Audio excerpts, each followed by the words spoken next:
Buenas noches a todos. Esta es la séptima edición de Cosas del Ajedrez, este ciclo de reportajes, de conferencias con maestros y con referentes en el ajedrez. Hoy estamos con Jorge Luis Fernández de Mendoza, 6 veces campeón de su provincia, 2 veces subcampeón argentino de ajedrez por correspondencia, referente necesario del ajedrez mendocino, autor de muchos libros, 7 libros en papel, 20 libros digitales o un poco más, historiador del ajedrez mendocino, entrenador, formador de jugadores en su provincia, dirigente, periodista de ajedrez, así que tiene todas las facetas, menos de árbitro, creo que nunca arbitraste, en todas las facetas del ajedrez. Tampoco tuviste hijos que jugaran al ajedrez, así que tampoco has sido padre de ajedrecistas. Jorge, encantado de tenerte y queremos comenzar con tus orígenes en el ajedrez. ¿Cómo llegás? Decís que tenés más de 50 años como ajedrecista, tenés 62, naciste en 1959. Allá por el año 1969 empezaste a jugar. Sí, en realidad, ¿qué tal? Buenas noches, Alejandro. Yo empecé a jugar como a los 9 años y el boom fue en ese momento el match de Petrosian Fischer en Buenos Aires en el 71 y después con Spassky en el 72. Recuerden que en el 71 estuvo en Mendoza Bobby Fischer también jugando unas simultáneas, que hizo una gira todo alrededor del país, 20 ciudades, también estuvo en Córdoba, y era todo un boom.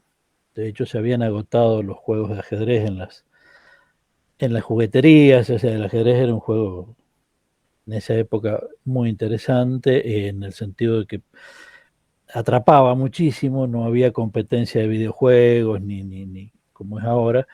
Los Entonces medios le era el daban juego. mucha importancia al ajedrez, prácticamente había 2 hojas en los diarios de ajedrez en esa Exacto. época con Fischer. Sí. Había llegada a todos los medios, llegaba a la televisión, tenía en ese momento en Argentina a la principal figura masculina en televisión, que era Antonio Carrizo, y también de radio, que llegó a ser presidente de la Federación Argentina de Ajedrez como un promotor notable del ajedrez. Sí, es verdad. Entonces de algún modo, eso se difundió muchísimo y yo creo que en esa época empezamos muchos, atrapados por esto que era esa capacidad de Fischer de convocar y además porque el juego en sí, cuando uno es un chico o un adolescente, es atrapante, ¿no? ¿Y había ahí algún interés por parte de tus padres o fue No, solamente, no? no. No, de hecho, mi madre siempre dijo que fue el peor error de su vida. Pero yo, la verdad es que amé el ajedrez, toda mi vida lo he amado y no me dediqué más porque no se podía, en los momentos que uno tenía que hacerlo, que probablemente era irse a Europa, no pude hacerlo. Y entonces tuvimos que arreglarnos acá y estudiar y hacer la vida de un amante, digamos, de un simpatizante del ajedrez, pero no un profesional, ¿no? Yo siempre creo que una de las fallas de los dirigentes del ajedrez es que nunca lograron hacer algo suficientemente rentable para que un maestro pueda vivir de esto en las mejores condiciones posibles, ¿no? ¿Y cómo era tu participación en los torneos del club Claro. español? ¿Ya participabas? No, ¿Ibas ya con 10 años a jugar? claro, no, ahí yo al principio miraba, ¿no? Pero en el 73 ya empecé a jugar los torneos. Ahí en esa época era cuarta, tercera, segunda y primera. Y en un año, al año siguiente, ya con 14 años, ya estaba en primera categoría. Y en esa época Mendoza tenía un buen ajedrez. San Juan también tenía un buen ajedrez. El sur de Mendoza había una federación que se llamaba Sur Mendocina. En el país estaba Córdoba por excelencia, con grandes. Salta y Tucumán eran potencias Salta y ajedrecísticas. Tucumán eran fuertísimas, Mar del Plata también, digamos, Neuquén también tenía un grupo interesante de gente que jugaba. Huemul y toda una serie de jugadores muy fuertes, los Vidal y todos esos eran jugadores de esa época. También había algo de ajedrez en La Pampa, tenía algunos referentes interesantes y por supuesto, bueno, Buenos Aires y todo lo Pero que en se... ese momento, el estudiante secundario de 13 años que participaba en torneos era totalmente autodidacta. Te decían, bueno, lee los libros de Grau, lee el libro de Botvinnik, pero no había, como hay ahora, esa, para mí, sobredimensión, ¿no?, que hay sobre el trabajo de los entrenadores, ¿no? Porque Sí. en realidad, por más buen entrenador que uno tenga, el mejor entrenador es uno mismo, ¿no? En realidad, nadie puede estudiar por el alumno. Entonces, el entrenador lo que hace es guiarlo y ayudarlo en la medida que el alumno trabaje. Pero él no puede, el entrenador ya estudió la táctica, ya estudió la estrategia. Lo va a guiar cuáles serían los mejores libros. En esa época, inclusive, en Buenos Aires no, pero en el interior era muy autodidacta. Entonces, ¿qué podías enganchar? Algún libro de la colección Escaques, a la revista Ajedrez. Yo me acuerdo que en esa época, digamos, la revista Ajedrez, esta Sí, era la usual, y venía una vez por mes, una vez en realidad cada 40 días llegaba a Mendoza, y no había más nada hasta el mes que viene, entonces esa revista se miraba prácticamente en completa. forma completa, se agotaba. Y después había lo que sí, por ahí enganchabas en una librería importante de libros como el de ajedrez de la Sí, colección Sopena. Sopena, el ajedrez como yo lo juego, o, por ejemplo, libros como los suplementos de la revista Ajedrez, que eran los campeonatos soviéticos. Hay que acordarse que un poco después vino el golpe de Estado y estos libros que decían campeonatos soviéticos no se podían portar porque uno corría el riesgo de que lo metieran preso pensando de que esto era una Sí, cuestión Pano política. contó que llegaban los boletines en ruso y lo investigaba la CIDE y tardaban un año en liberar un boletín que era un boletín de torneos Sí, es verdad. de la Unión Soviética. Es verdad, eso sí. Sí, incluso ellos iban eso lo contó con respecto al Internacional del 55, que iba con Sí. Bolbochan o al campeonato juvenil, y que le pasaba exactamente eso. Bolbochan sacaba como una gran cosa el Shahmati, pero del año anterior. Entonces, pero bueno, es lo que había, o sea, digamos, nosotros no teníamos, por supuesto, acceso a eso. Y después, cuando empezaron a llegar los informadores, era muy elevado para el jugador de categoría en ascenso, entonces realmente eran para maestros. En Pero Córdoba nosotros bueno, teníamos una trabajó. figura que ha sido el formador de toda una generación de jugadores de Córdoba, desde Monier hasta los últimos Osifides o Bertona.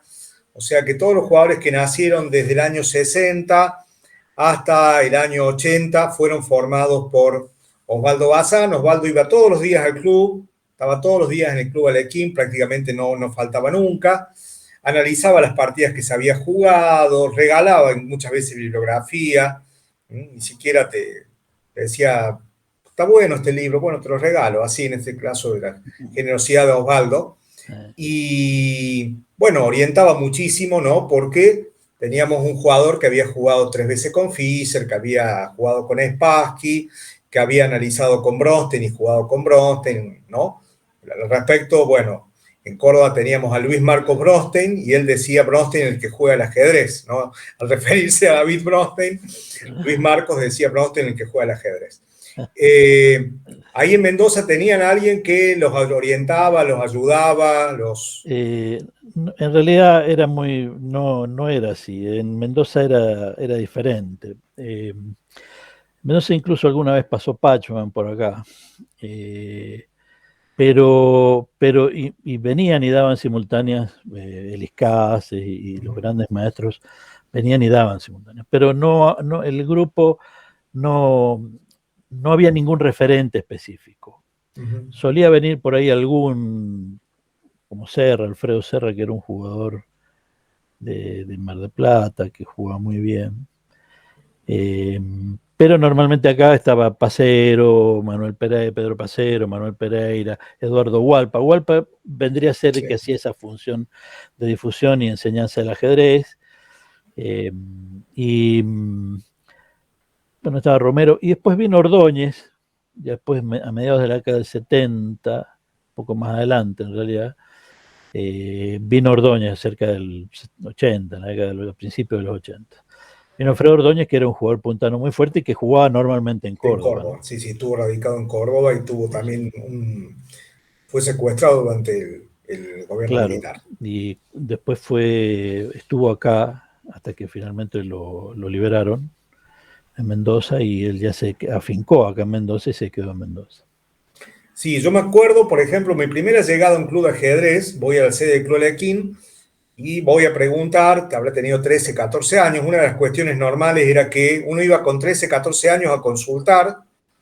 Yo empecé a jugar ajedrez postal a los 12 años y como me mando una carta manuscrita a la Liga Argentina de Ajedrez por correspondencia, me contestan y no entiendo bien, llamo por teléfono y lo hablo al maestro Rodolfo Argentino Redolfi, que lo encuentro en la guía, y le digo, yo soy Alejandro Hu, tengo 12 años, me he mandado una carta a la DAC, usted me podría explicar, y bueno, en ese momento las llamadas eran sin límite, estuvimos como una hora explicándome cómo se hacía, cómo se analizaba y cómo se jugaba ajedrez postal.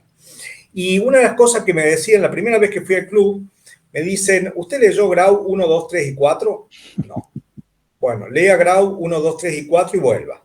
Y así lo hice. En un verano me estudié los 4 tomos de Grau, tomando notas, estudiando, ¿no? Entonces yo le pregunté después a Condado, le digo, ¿por qué le decía esto a la gente? Porque aquel que no leía los 4 tomos de Grau venía y había un nivel tan fuerte que se desanimaba. Entonces, bueno, yo el primer torneo que juego saco 5 en 9, salgo mejor cuarta categoría, con un pequeño premio en un abierto, bueno, porque ya tenía formación de 1000 páginas de haber estudiado ajedrez. Y yo llego a jugar torneos habiendo leído 10 libros, por lo menos, y era dentro de mi generación un jugador mediocre, ¿no? Tenían en la misma generación a Boisonet, maestro internacional, a Diego Adla, maestro internacional, a Hefti, maestro FIDE, a Daniel Méndez. Así Claro. que una vez voy, me inscribo en un torneo y me dicen, no, es muy fuerte. Y cuando yo ahora me pongo a ver cuál era la fuerza del torneo, la fuerza era 2300, era el campeonato juvenil de Córdoba, ¿no? Era duro.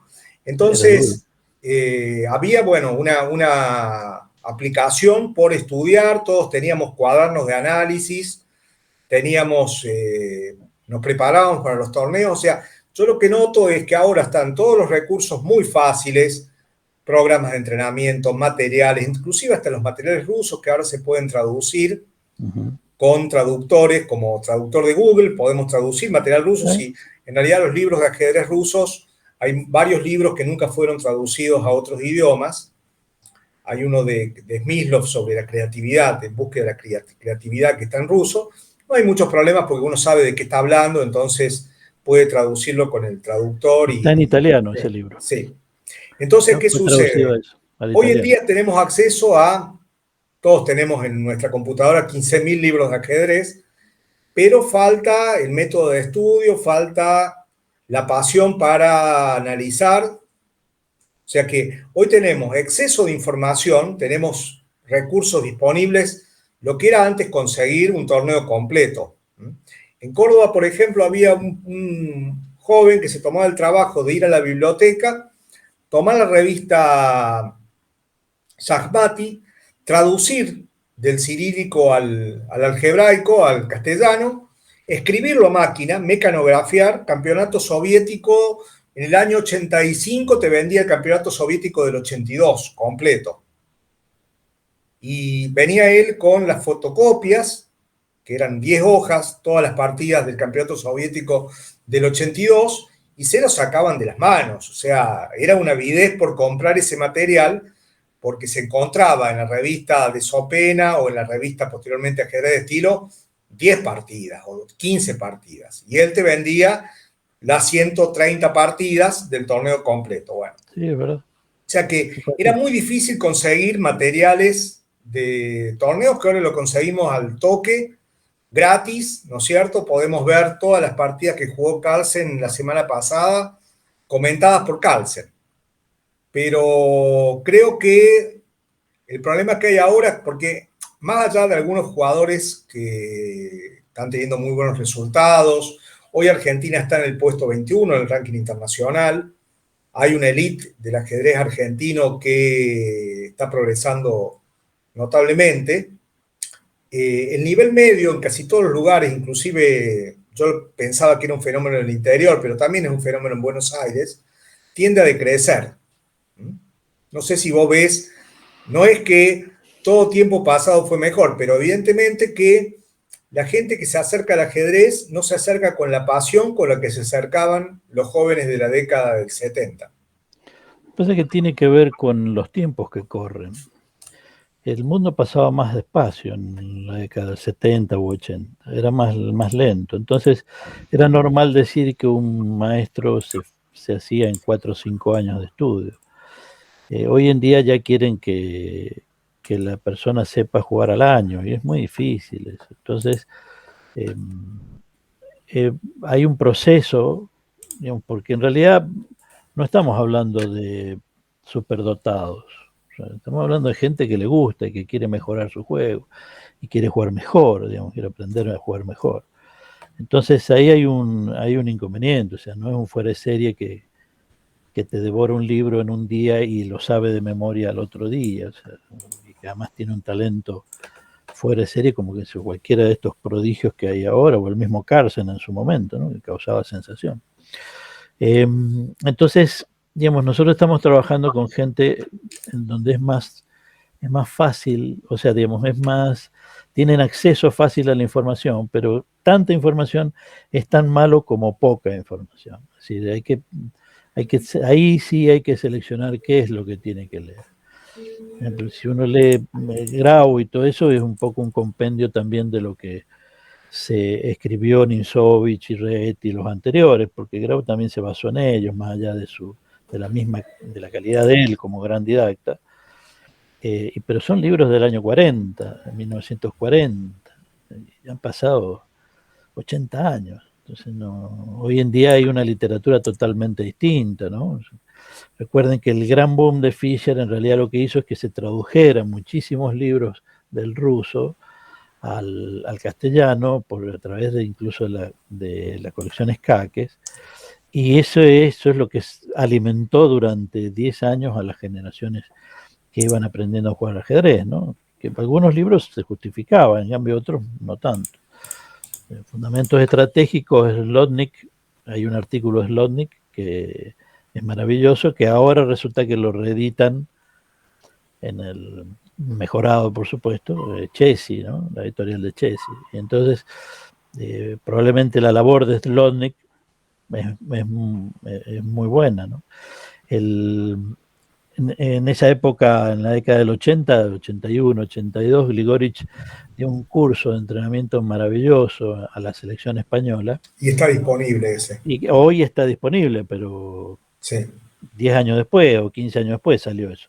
Digamos, solo algunos tenían ese curso, ¿no?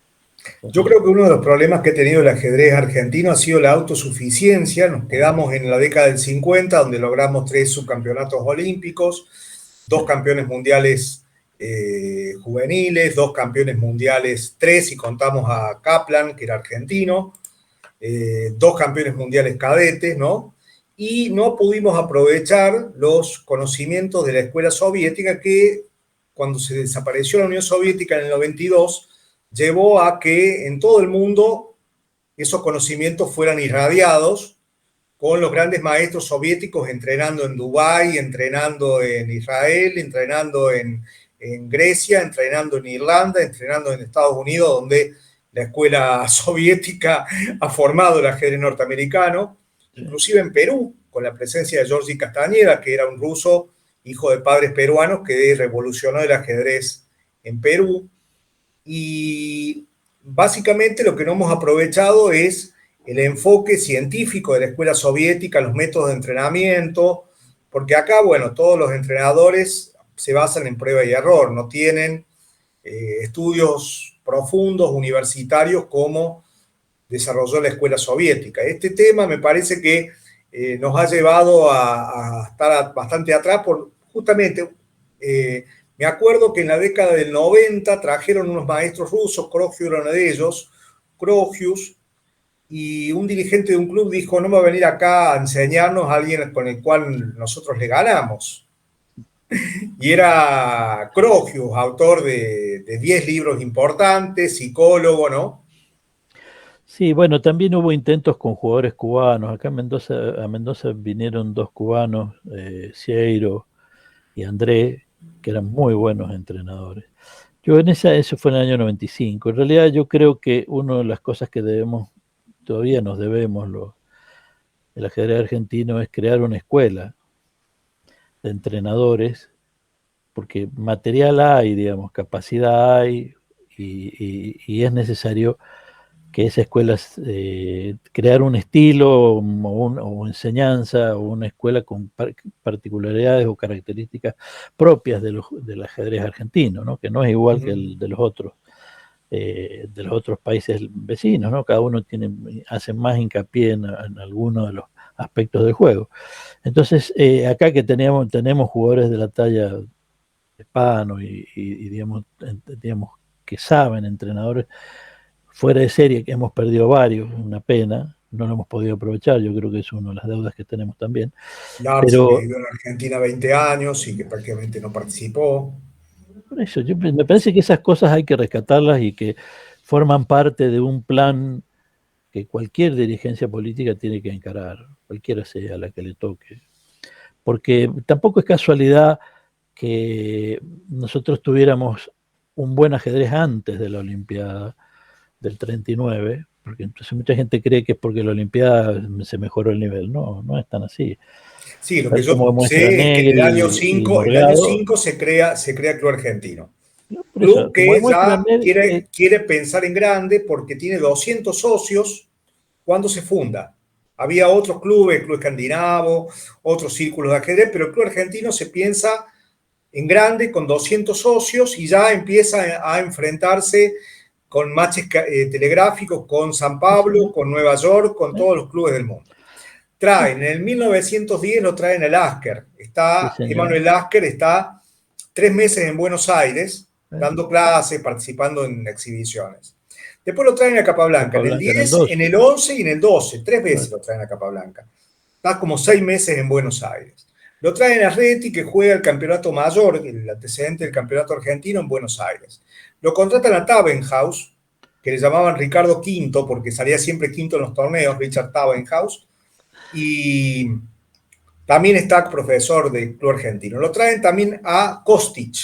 Kostic. sí, O sea que todos los años, en esa Argentina que estaba entre las 5 potencias económicas del mundo, traían jugadores de alto nivel, top 10 mundial, a entrenar a los jugadores argentinos. Inclusive en la Olimpiada del 39, Argentina hace una preparación al estilo Unión bueno, Soviética. claro.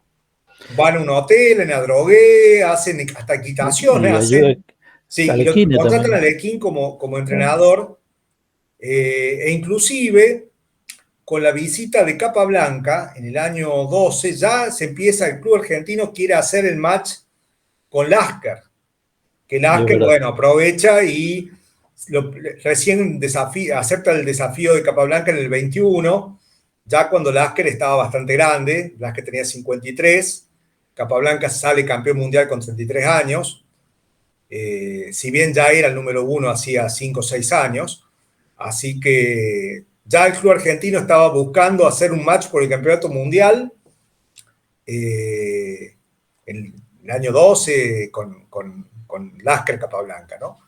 Así Por eso, el que, ajedrez sí, argentino ya era fuerte antes de la Olimpiada del sí, 39. sí. La Olimpiada ayuda a elevar ese nivel, pero también hay que acordarse que los países de Europa estaban devastados después de una guerra terrible, entonces también tampoco le era tan fácil subir su nivel de ajedrez, pero cuando ellos se estabilizaron inclusive económicamente, empezaron a superarnos. Nosotros tuvimos esa gracia de 20 años que no lo supimos aprovechar, pero bueno, esto es lo que, es lo que hay que modificar, en algún momento hay que iniciar ese cambio si queremos que nuestro ajedrez de algún modo se, sea mucho mejor que el que tenemos, por así decirlo, ¿no? Para no agraviar a Ya en el nadie. 79 salí campeón mendocino, ¿no es cierto? Ya estás Sí, con 23 años entre los mejores jugadores de tu sí, provincia, empezás a participar en semifinales del Campeonato sí, Argentino Superior. no tenés mucha salida fuera de Mendoza. No, porque es lo que yo te decía, porque era muy difícil porque, a ver, una de las cosas importantes que hacía cuando yo era chico, la realidad, el único torneo, había dos grandes torneos que se hacían, digamos, normalmente. Uno era el juvenil, porque solo había una categoría de juvenil, y después los zonales. Los zonales que los jugaba Bazán, Gerardo Bazán, Osvaldo Sí. Bazán, Márquez, Ordóñez, el mismo Luis Bronce, Márquez, que era un... Sí, una vez me acuerdo que sin conocer nada de geografía, sin ver el mapa, mandaron a Mendoza en la misma zona que Tierra del Fuego. Desde Buenos Aires tenían que irse a Chubut a jugar un torneo, ¿no es cierto? Bueno, yo Para jugué un clasificar. torneo en Sí, Puerto Madryn, sí, clasifiqué en Puerto Madryn a jugar lo que después fue una semifinal, pero en realidad era la final, pero después sí. cuando llegamos allá habían decidido hacer la semifinal. Pero la regionalización era necesaria porque, digamos, además vos ibas a Buenos Aires después y te daban por lo menos alojamiento y comida.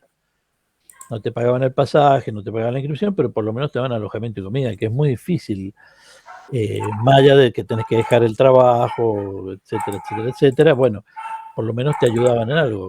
Hoy en día no le ayudan en nada. O sea, el jugador Sí, tiene que además pagarse torneos que todo. duran 10 días, para después clasificar una final que duran 11 ¿Cómo días, haces?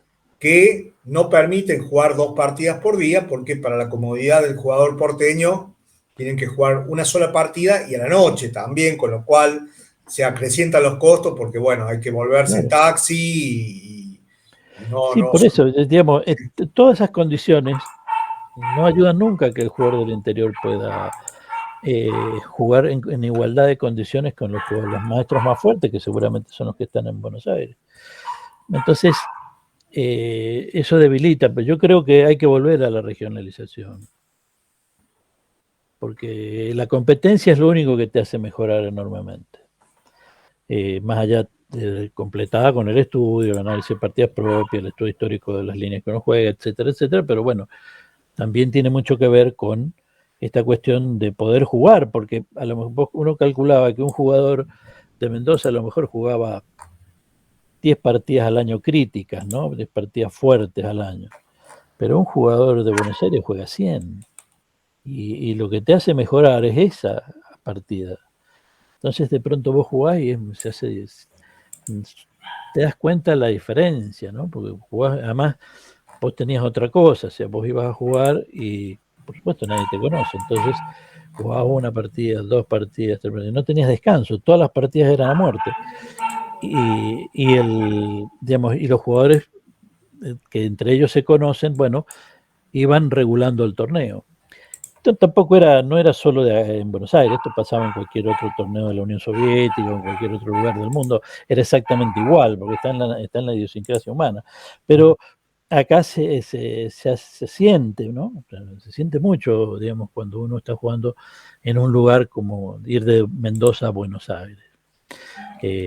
Pero bueno, suponemos que en esa época eran las reglas del juego, algún día cambiará, no sé, yo creo que hay que También volver a... estaba el campeonato argentino por equipo, que tiene una gran importancia para Ese el era interior. fundamental, Ese era el torneo más importante. ese era el más importante. Y alguna vez el Abierto de Mar del Plata, que los ha jugado unas 5 o 6 Sí, ocasiones. sí, sí, el Abierto de Mar del Plata era tradicional, era genial, se sigue siendo un gran torneo. Nosotros acá hicimos desde el 2000 y pico, hicimos 6 ediciones de un torneo también que aspiraba a ser un muy buen torneo, pero que dábamos las mejores condiciones que en ese momento se podían, es decir, 9 días de alojamiento, comida, pasaje aéreo, etcétera, todo eso se podía hacer. Hasta el 2008 que se hizo la final del campeonato argentino acá. Pero entonces uno sabe que eso es muy difícil y es muy complicado, pero bueno, en esa época se podía hacerlo. Pero en el tiempo que estábamos hablando, el campeonato argentino por equipos era la fiesta del ajedrez. O sea, ahí veías a todos. Ahí veías a los grandes referentes de Salta, los grandes referentes de Tucumán, de Neuquén, de Santa Fe, de Córdoba, ¿no? O sea, de las distintas federaciones dentro de Buenos Aires. Era un torneo fuertísimo y no era tan fácil para la Federación Metropolitana ganar. Si bien generalmente traía equipos muy, muy fuertes, todos titulados,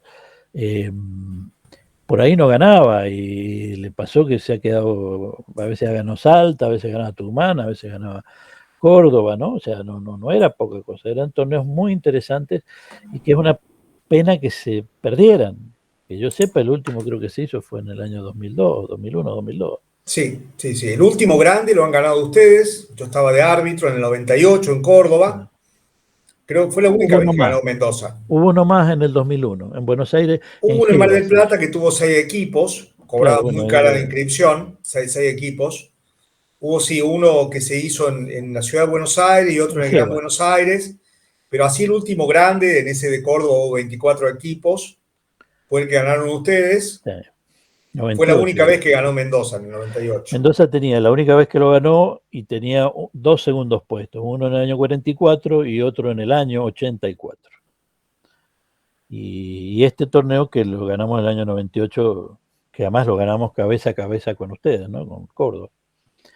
En la última ronda se definió por medio punto, digamos. Sí, Pero llegó Córdoba con ventaja, pero Córdoba reguló, hizo 2,5 a 1,5 contra Rafaela. Rafael, Ustedes le ganaron 4-0, creo que 4-0, Entre Ríos. Entre Ríos. Sí, Sí, que ganamos por medio computadora, punto, nos llevaban un punto y ganamos por sí. medio punto. Eh, y Fue, ese equipo estaba ese equipo Niederman, estabas jugaba vos, Alejandro Nildemann, Francisco Salguero, el tercer tablero estaba yo, Abraham, Abraham, que era el suplente, pero estaba Israel Villegas, que también era un jugador de primera categoría de acá. Miguel Abraham, Miguel perdió, se falleció el año falleció pasado, por en COVID el septiembre. año pasado, sí. Sí. Porque estaba activo y que bueno, No, era una un de las jugador de víctimas. primera fuerte, había sido Sí. subcampeón mendocino alguna vez, era un jugador peligroso, ¿viste? O sea, no era. Y además era enfrentarlo era un jugador práctico muy interesante, tenía su mérito. Y gana una partida muy linda, muy decisiva con Iván Pesuto, el doctor Pesuto, Uh-huh. que es un gran hombre, gran persona, al cual yo estimo muchísimo. Y jugó esa ronda decisiva y le gana a Iván. Y en el primer tablero gana Salguero una partida tremenda, con las dos agujas colgando. Y bueno, fue una gesta, digamos, porque en realidad Uh-huh. fue casi no vamos, ¿viste? Todas esas cosas que son normales en los equipos del interior. Siempre estamos buscando a último momento para ir y lograr algo, ¿no? Lograr llegar, ¿viste? Es muy difícil. La organización en esas cosas, digamos, de los Una equipos de era las cosas que difícil. yo reconozco del ajedrez mendocino es que siguen haciendo el campeonato mayor. Sí, Y el campeonato de lo provincial es un torneo fuerte donde juegan los mejores. generalmente sí. Eh, Vos lo has ganado hace 3 años, tu último, con diferencia de 2018, 40 años, sí. 2018, sí. Fue la Eh, última vez que tuve la suerte que los muchachos me dejaran ganar, digamos. uh-huh. Pero era un torneo fuerte, ¿no? Pensé que acá hay jugadores titulados también, o sea, Alejandro, bueno, este torneo no jugó Alejandro, pero Salguero, eh, jugaba también Jiménez, Uh-huh. eh, y, mismo Cristian, digamos, por ahí Cristian Duconi también juega, o sea, son torneos, el campeonato mendocino si juegan todos es un torneo duro, equiparable a cualquier otro torneo importante de las mejores federaciones del país, ¿no? Sí, en realidad lo que ha pasado en la mayoría de las provincias no se hacen los campeonatos, ya Sí. han perdido totalmente la fuerza. Y bueno, esto también ha llevado a que ha caído las categorías anteriores, ¿no? La segunda, Bueno, pero tercera. es que cambia el Sí, sistema porque sí. lo que se pierde es, antes se hacía, como yo te decía, torneo tercera, cuarta, tercera, segunda y primera, después se hacía tercera, segunda y primera, y ahora haces torneos abiertos porque no da para hacer un torneo por categoría. Uh-huh. Entonces, puedes decir, eh, siempre es la misma cuestión, o sea, hay mucha gente que le gusta el ajedrez, pero no se puede jugar tan fácilmente. Vos pensás que los torneos generalmente son a la noche, los niños a la noche no pueden jugar un torneo, digamos, los adolescentes ahora tampoco, la inseguridad que hay tampoco favorece, tampoco ayuda. Entonces, no es tan fácil organizar torneos hoy. Es complicado para las federaciones locales. Entonces tenés que terminar jugando torneos el fin de semana, entonces te encajan 2 o 3 fechas en un torneo, y para los jugadores más grandes, mayores, 2 o 3 fechas es mucho. Son partidas complicadas, son partidas de 3 horas, 4 horas cada uno, y entonces ya un jugador no se banca, más de 2 partidas por día es muy, muy difícil, ¿no?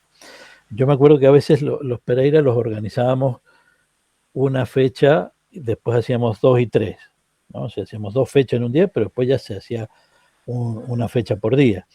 Pero fundamentalmente porque la gente trabaja y en Mendoza termina el comercio, cierra a 8, 8 y media, o sea, 20, 20, 30, y a las 9 largábamos la ronda. Entonces, las partidas se hacían, quedaban hasta la 1, 2 de la mañana, y esa hora la inseguridad no es ajena en Mendoza ni en ningún otro lugar del país, ¿no? O sea, Yo recuerdo que yo jugaba torneos abiertos de cuarta, de tercera, de segunda. El ritmo de juego era 2 horas 40 jugadas y 1 hora exacto, finish. exacto. Entonces las rondas terminaban a las 2 de la mañana. Pero a las 2 de la mañana había que analizar la partida, porque irse sin analizar la partida era demostrar ser un pedante. Incluso No, es más una falta de respeto.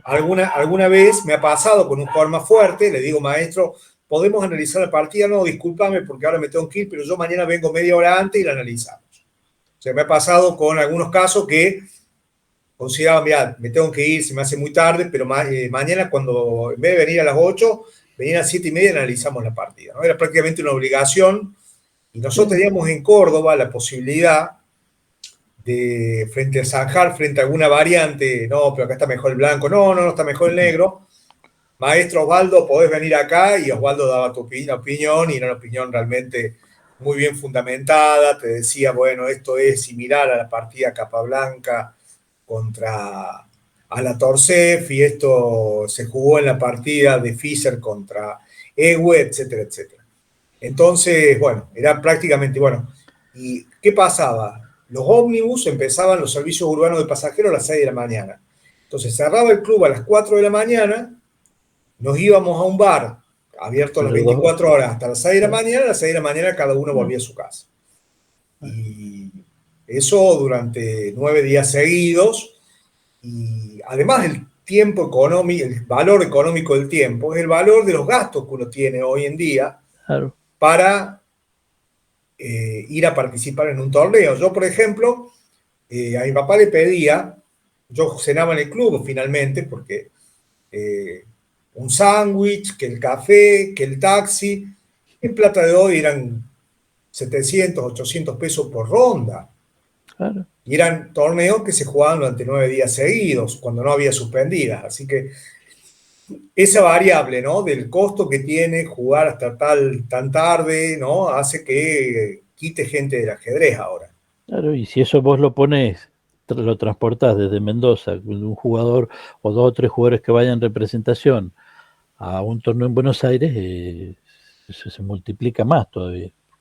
Bueno, hablemos de tu tarea como escritor de libros de ajedrez. Te estás dedicando a full en eso, has sacado ya 7 libros.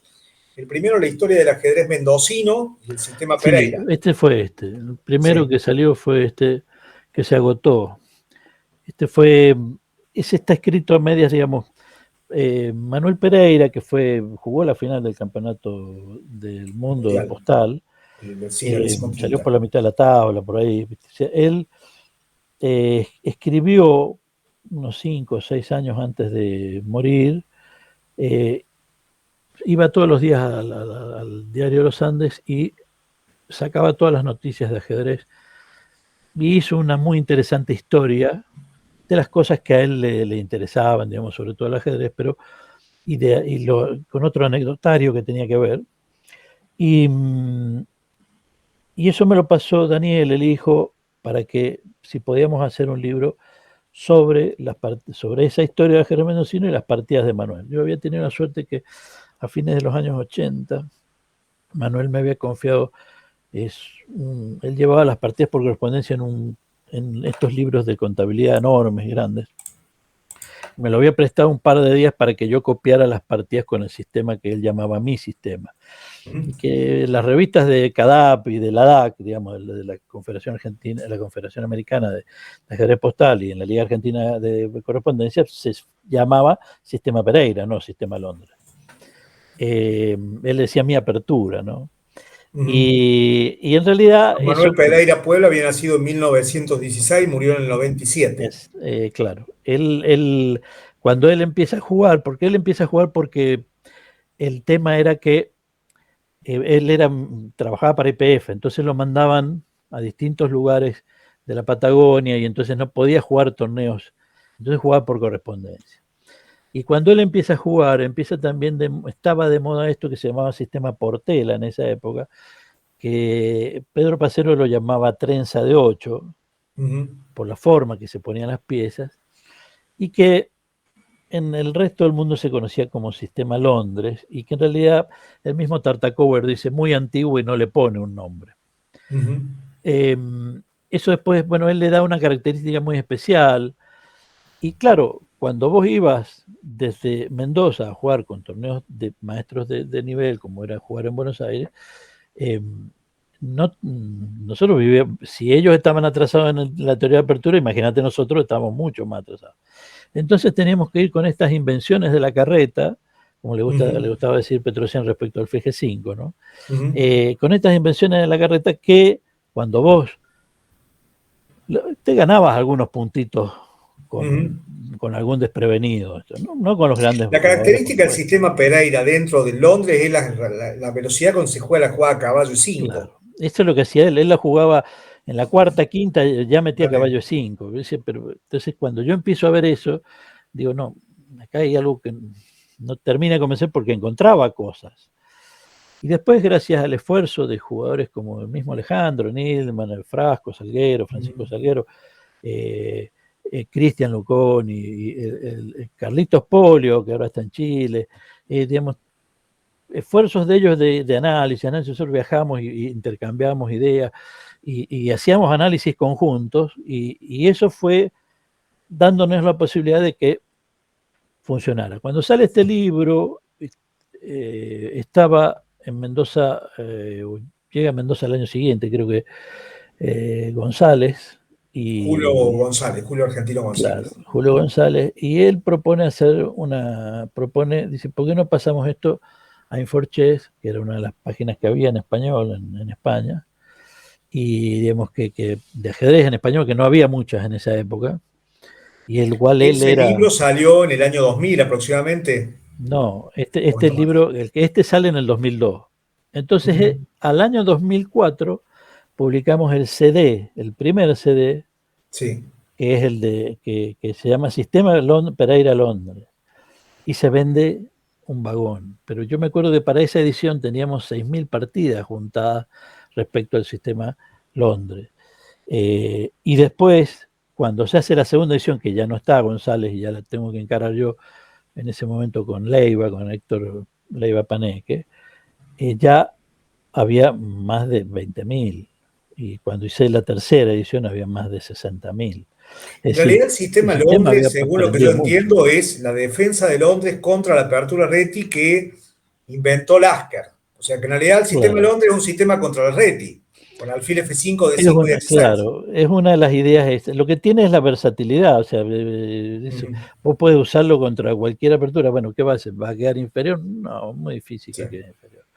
A lo sumo quedarás igual. Tampoco es tan y ese mal. Libro ya no se consigue más. No, se hicieron esas 3 ediciones, no salieron más. Puede haber alguno que lo consiga a través de Inforchess. Pero después yo hice 2 ediciones, digamos, más pequeñas y después Leandro publicó el Ataque Pereira para distinguirlo del sistema Londres Pereira y después el Ataque Tarzán, que era una variación del Pereira. Y que en realidad... F4, caballo F3, alfil F4 el Tarzán es contra los sistemas indios. Era uno de los talones de Aquiles del Londres, ¿no? Porque en realidad no había forma de esos ataques furibundos. Hasta que después hay un desarrollo por parte de Barry, y de Jobaba y de otros jugadores. Había un jugador polaco muy fuerte también, que es el quien lo designa, lo llama Tarzán, porque esto no es una invención mía, él lo llama sistema Tarzán en realidad. Y eso le da una característica especial y hoy se ha jugado mucho también se juega mucho ahora. Esto fue un poco así a grandes rasgos la historia. Después aparece un libro de Prado que publica Chesi. Tengo el gusto de conocer a Alfonso Romero Holmes, que es el director Fuiste a de España a Chesi. presentar tu libro. Y él viene a Mendoza o sea, él viene a Buenos Aires por un tema de económico, digamos, que tenía ahí. Y de ahí le digo, venite a Mendoza y charlamos acá, como le gusta viajar mucho, se vino a Mendoza.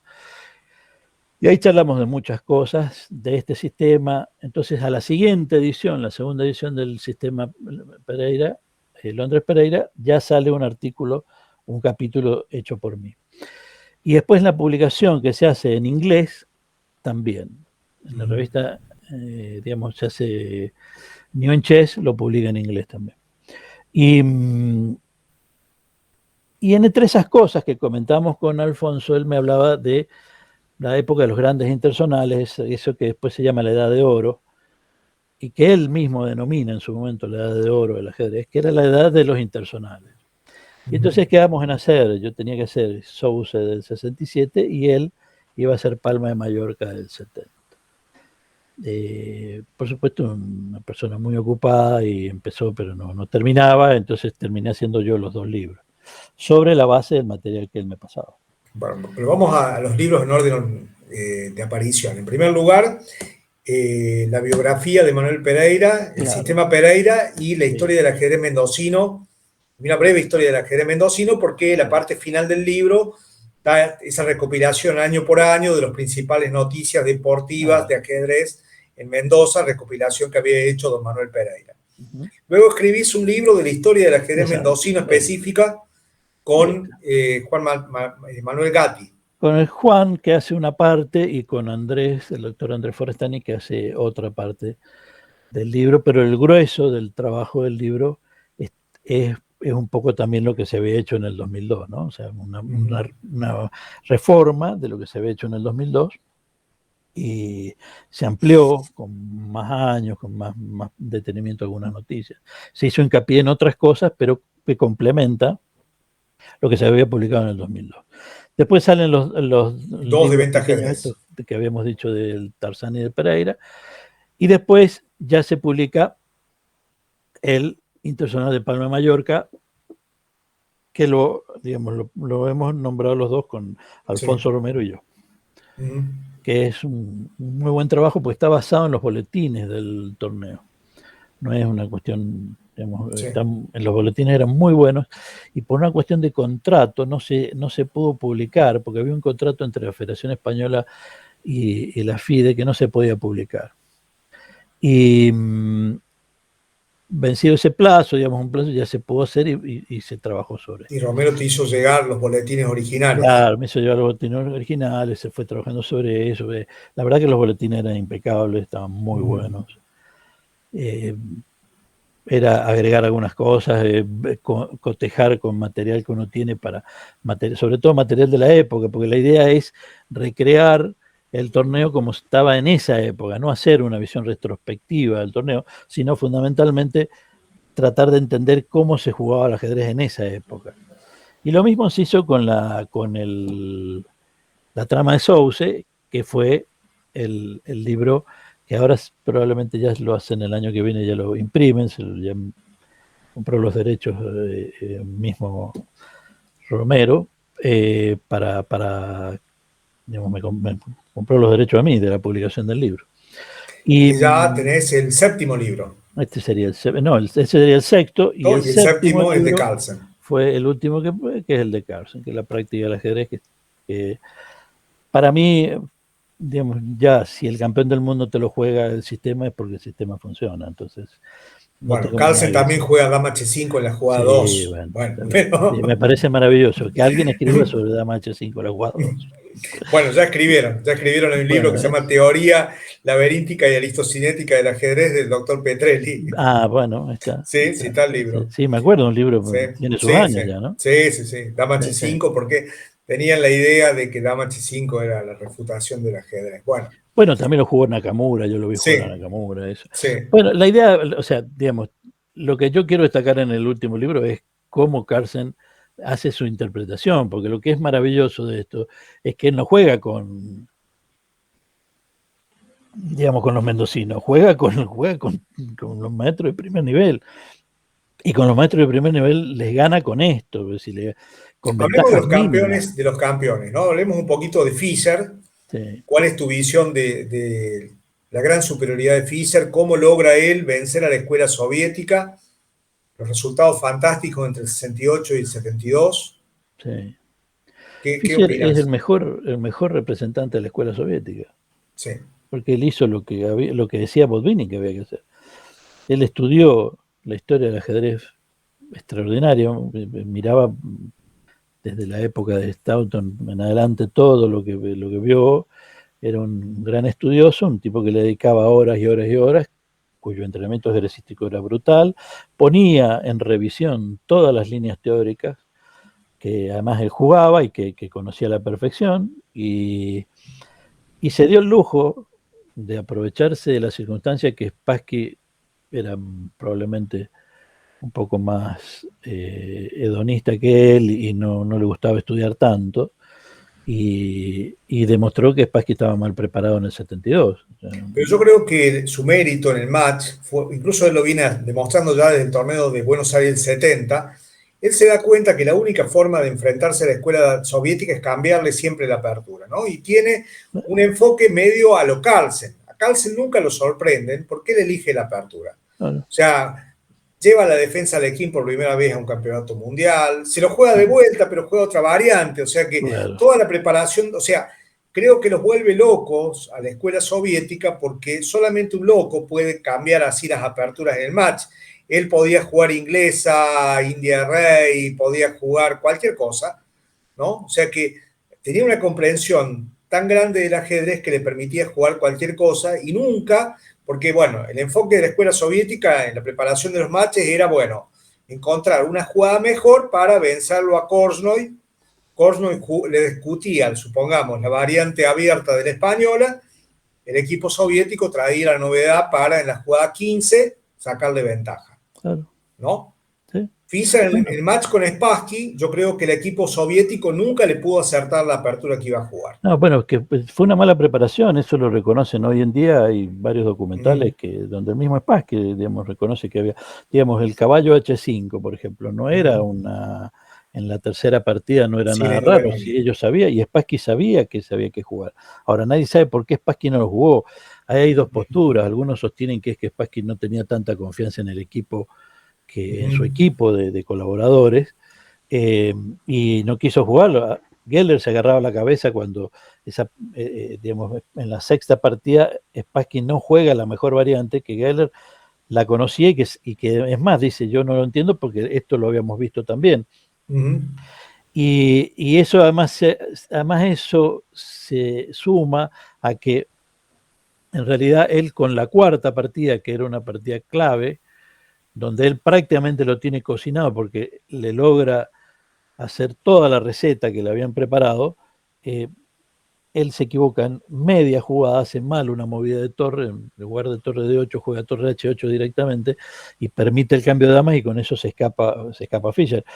Pero, digamos, fuera de eso, Fischer después se da cuenta que tampoco está bien preparado Spassky, entonces empieza a cambiar la apertura. La única vez que le repite la línea pierde, que es con la de mm, Gotemburgo. sí. Pero después él sigue cambiándole la línea, o sea, le jugaba distintas líneas de la siciliana, distintas líneas de la Alekhine, hasta una Pirc le Sí, juega, ¿no? O sea, sí. hace lo que quiere. Pero él tenía una idea que era que lo había tomado de Botvinnik, que Botvinnik dice, cuando en un match un jugador saca 3 puntos de ventaja, no puede perder. Mm, Entonces él trata de mantener esos 3 puntos de ventaja a partir de la jugada de la partida 11, 12, y gana esa 13 partida, él ya tiene. Y todas las demás partidas él baja el nivel, lo único que hace es tabla, Sí. tabla, tabla, tabla, tabla, hasta que gana la última, que además lo sorprende, porque ya Spassky Sí. tampoco era la sombra, digamos, le cuesta mucho dar vuelta. Digamos, el mejor Spassky aparece entre la 11 y la 15, 16, 17, pero inclusive hasta su teoría de las aperturas ahí, si uno mira las partidas, no es la de un gran jugador teórico fino, preparado, no. Es un tipo que está improvisando, incluso se cuelga un peón en una lequina Pero jugando variante inferior. Spassky pasa la historia como un campeón menor y Sí, estaba y era un jugador, yo lo he visto partidas de la década del 60. Primero que es un jugador que logra jugar la candidatura en el 55 y llega todavía en la candidatura en el 85. O sea, 30 años después, es una él vigencia enorme. está, incluso juega un match con Karpov en el 74 de igual a igual, bueno, que después Karpov lo gana sobre el final. Es No más, el sabemos favorito si... era él, el Sí, favorito era sí, Spassky, no era Karpov. sí, sí, sí. Y sin embargo, él termina perdiendo ese match 4-1. Pero el Spassky que vos decís que en el 55 llega a la candidatura, sale ahí en el grupo de los terceros, pero que después en el 65 él le gana a Keres, que era una Sí, eminencia, le gana a Geller sí, y le termina ganando a Tal. sí, Y en el 68 le gana de vuelta a Geller, le gana a Larsen, que era el mejor jugador de Occidente sí, fuera de Fischer, y le gana a Korno en la final. sí. O sea, no es que le gana así nomás, le gana con 3 puntos de diferencia. Entonces, Spassky era un gran jugador. Ahora, Sí, yo leí que cuando sale campeón en el 69, decían vamos a tener un campeón 10 años, ¿sí? Porque era joven, era buen deportista, sí, jugador completo, manejaba todos los estilos, jugaba bien los finales, era jugador de sí, ataque, era jugador posicional, tenía mucha imaginación, porque en la historia del ajedrez, campeones que han podido mantenerse 10 años ha habido muy pocos. Por un lado tenemos Lasker, sí, 27 Alekhine, años. Alekhine Alekhine, sí. y Kasparov y Carlsen. Son los únicos que se han mantenido. Ah, y Karpov. Karpov, Bueno, Kasparov. Botvinnik con intervalos Sí, también bueno, se mantuvo, Karpov, ¿no? Botvinnik como campeón mundial no ganó ningún match, No, ¿no? Yo creo que era no. primus inter pares, Bueno, era el más fuerte, pero de jugadores había varios que estaban, jugaba un campeonato soviético, podía salir perfectamente quinto, ¿no? bueno, de hecho sale Sí, él en el sí, 55, creo que, sí, en el 52 me sí, parece, sí, sí, que lo dejan afuera del equipo porque él no sí, sale quinto. sí. O sea que en definitiva, bueno, pero así superioridad sobre todos los jugadores, bueno, tenemos Sí, es verdad. Lasker, eh, Alekhine, con la única salvedad, bueno, pero Alekhine fue 8 años, número uno, ¿no? 8 años, Y del 27 al 35 y 35, del sí, 37 al sí. 46 que fallece. Karpov sí, desde el 75 al 85, Kasparov también, del 85 hasta el 2000, Bueno, y Carlsen, y ¿no? ahora Carlsen, Ah, ¿no? sí. Que ha podido Este, mantener. Por ahí yo creo que son bastante injustos con Carlsen. Carlsen está entre los 3 mejores jugadores de toda la y historia. probablemente. Y Y lo que además lo yo está veo, demostrando. yo lo que creo es que él tiene un enfoque que es básicamente ahorro de energía en las partidas. Él, por ejemplo, casi nunca entra en preparaciones teóricas. Él elige las aperturas, él prefiere salir de la teoría principal, pero él conoce bien lo que se está metiendo, ¿no? O sea que, en definitiva, él es el que elige la apertura y eso le da una ventaja práctica. En vez de buscar las mejores jugadas, busca la jugada que él sabe y que los otros no saben, que no la esperan, ¿no? Mira, yo lo Eh, que pude ver a través de este libro hay partidas ahí como Mamedjarov, digamos, con mismo Kramnik, que les gana por pequeñas cosas, posicionalmente él entiende mejor la posición, no solo es la presión que juega, que él le mete esa presión famosa de Fischer, sí, que metía Fischer en su momento y Kasparov en el suyo, eso, la presión de él es como si fuera más constante y más profunda, pero además su conocimiento de las posiciones es extraordinario.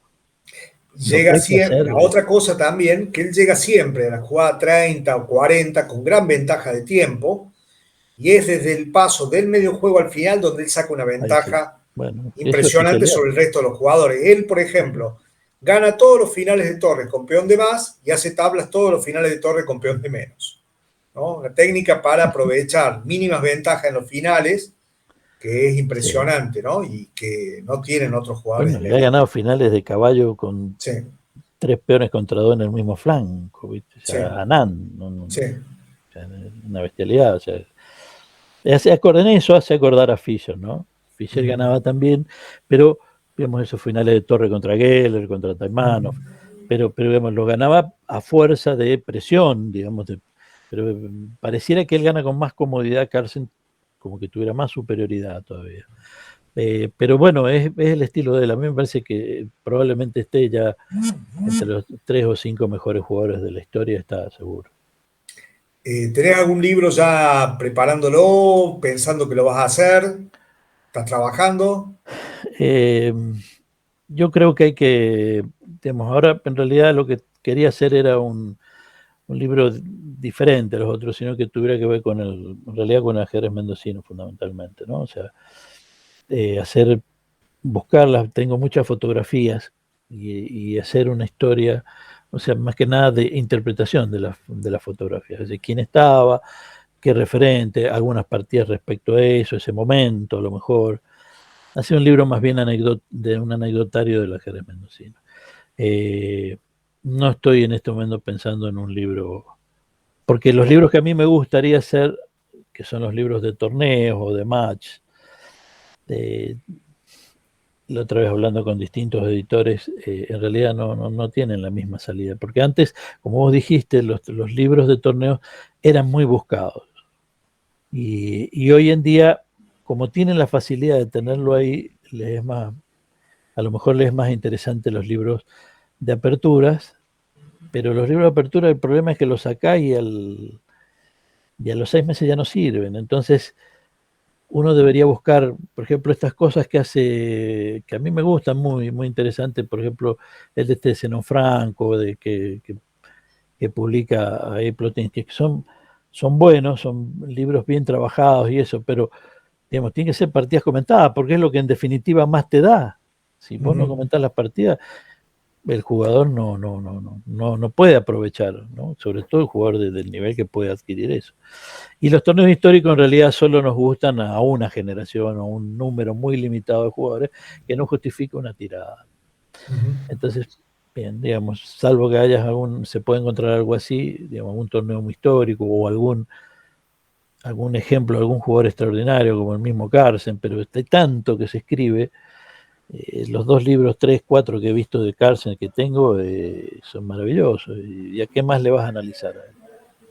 Entonces, En una época seguías mucho a Keres, ¿no? cuando yo empecé, sí, y además fundé un club que se llama, Sí, por pero Keres. después de Keres fue Petrosiani, después fue Botvinnik, o sea, en realidad yo a Fischer llegué al último, digamos, no fue el que más, no me impresionaba tanto, si bien técnicamente era extraordinario, pero sobre todo porque yo no jugaba las líneas que él jugaba. Pero después a la vuelta de la historia, uno aprende que todos los campeones mundiales enseñan muchísimo, muchísimo.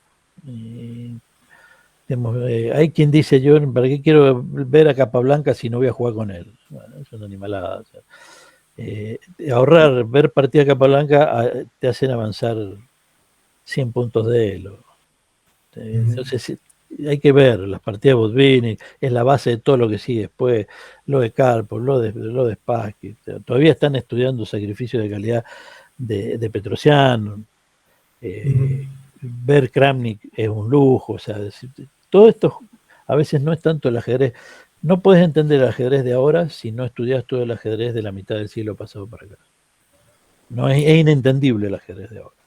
Pero si vos haces ese trabajo de estudio de los grandes referentes, de un Bronstein, incluso a veces de jugadores como Larsen o Geller era un genio, Geller era extraordinario. Y bueno, y todos esos jugadores no se pueden perder. Hay un libro muy interesante de Soltis que ha salido ahora, que salió hace un par de años, sobre Spassky, Petrosian, Tal y Korchnoi, en donde narra la vida de ellos muy bien hasta el año 72, las luchas que tienen, las luchas internas, basado en libros testimoniales sobre ellos, ¿no? Entonces, uno empieza a ver el aspecto humano, y yo creo que a mi edad yo ya veo más el aspecto humano del ajedrez que el aspecto más técnico o todo eso, ¿no? Contanos tu viaje a Europa, cómo te recibieron con la presentación del sistema Pereira. Bueno, yo lo presenté en Valencia, porque es donde tenía la sede Inforchés, y la verdad que fue muy bien, hubo mucha gente, fue una presentación que se hizo, mostré algunas partidas. Expliqué esto mismo que estábamos hablando de cómo nació el sistema, porque el sistema tenía una idea, Viste que si hasta Polio puede ganar partidas con esto, se puede jugar. pero yo creo que uno debe entender la filosofía del sistema, ¿no? O sea, bueno, pero fue muy lindo, fue una experiencia muy bien. Es más, jugué el campeonato por equipos un par de fechas allá, jugando por el club de Mislata, que era el club donde estaba el dueño de Inforche, jugaba, ¿no? Y me divertí mucho, lo pasé muy bien. ¿Con qué figuras del ajedrez te has conectado, has visto personalmente? ¿Con qué figuras del ajedrez argentino y mundial? Bueno, yo en el aspecto, yo acá, bueno, Por sigo ejemplo, en en la la... simultánea 71, ¿estuviste vos No, viendo, aunque sea? yo empecé justamente al año siguiente de Ah, eso, por eso, claro. entonces, pero están todas las fotos, testimonio de todos ellos, estuve con todos ellos, pero se conocimos, acá también estuvo Smilov. ¿Fischer ganó todas en Mendoza o se dio No, algunos puntos? hizo una sola tabla y ganó todas las demás. Ujú. Eh, Estaba en un par de partidas, estaba complicado con Pedrito Lesañero, con ¿Vos no ibas a hacer Molina, un que jugaba libro esta. con todas las giras de Fischer en Argentina? Eso es una cosa que yo quería hacer y Sí. me parece que sería posible. He conseguido algún material, hay algunas cosas, tengo bastante material. Es el gran, es una idea que se me ocurrió hace unos años y que después charlamos también mucho con el doctor Parma, que a él le gustaba mucho, que era un fan de Fischer, y es un fan de Fischer todavía, ¿no? Digamos, y él esa idea le fascina. Y hemos logrado conectarnos con algunos jugadores, incluso de Córdoba, de otros lugares, en donde aparecen partidas, pero nadie tiene todas las partidas de esa gira. En realidad Sí, hay Fischer que las ir a las tenía. hemerotecas de los diarios del interior del país Sí, y pero no cubrir. salen todas. Sí, siempre salen tres o cuatro, Tres ¿no? o cuatro, ¿viste? Entonces, de Mendoza tengo 5 partidas, de Córdoba tengo 3 o 4 partidas, hay partidas de Salta, hay partidas de Tucumán, hay partidas de San Juan. Ujú. Digamos, pero es un tema que no lo puedo cerrar, porque en realidad eh, publicar un libro con 10 partidas no tiene sentido. Pero es Yo una creo que muy es más, buena yo creo idea que que debe haber yo si creo que en 30, algún momento alguien la hará. 30 o 40 partidas hay, por lo menos, yo calculo Bueno, que. si Sí. se pueden conseguir mejor, y eso ya es más Porque razonable. estuvo en 20 capitales, en 20 ciudades estuvo. 20 ciudades fue la gira. Sí. Terminó en La Plata, Ujú. Ahí eh, pierde con García Palermo. la segunda vez. Sí, La primera había perdido el año anterior, sí, Gambito de Rey. sí. Bueno, o sea, un mérito enorme, ¿no? Del ajedrez argentino de esa época, ¿no?